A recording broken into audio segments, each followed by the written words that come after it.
In the quaint town of Everwood, nestled between ancient forests and a winding river, a peculiar legend whispered through the streets.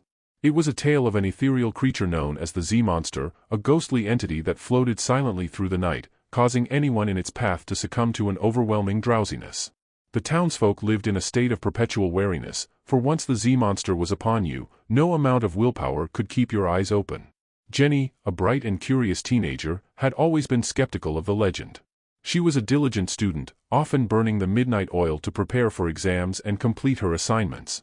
One fateful night, as she sat at her desk, a stack of books and papers before her, she felt an unfamiliar heaviness settle over her. Her eyelids drooped, her head nodded, and no amount of pinching herself could stave off the inevitable. She fell into a deep, dreamless sleep, her body slumping over her books.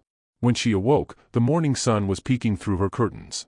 She felt groggy and disoriented, but as she recounted the night's events, she realized that she had experienced the Z-Monster firsthand.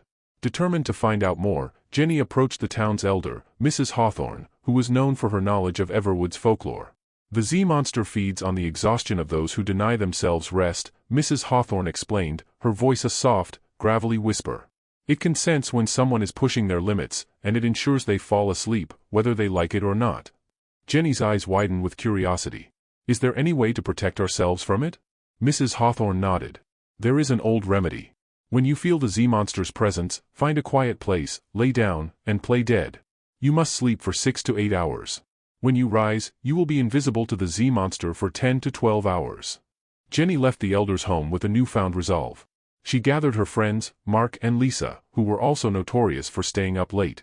Together, they formed a plan to put Mrs. Hawthorne's advice to the test. The next evening, as the trio worked on a group project, they felt the familiar drowsiness begin to creep in. Jenny, recalling the elder's words, led them to a quiet room in her house. They lay down and pretended to be dead, surrendering themselves to sleep. When they awoke, the morning light filtered gently through the windows, and they felt refreshed and energized. Over the next few days, they noticed that the Z-Monster no longer haunted them. They could study and work late into the night, but they made sure to take breaks and rest adequately. Word of their discovery spread through Everwood, and soon everyone adopted the practice. The town transformed, with people taking better care of themselves, ensuring they got enough sleep, and balancing their lives more effectively. The Z-Monster, sensing the change, drifted away in search of other restless souls. The legend of the Z-Monster became a powerful reminder in Everwood. The moral of the story was clear: take care of yourself and get plenty of sleep, or the Z-Monster will find you.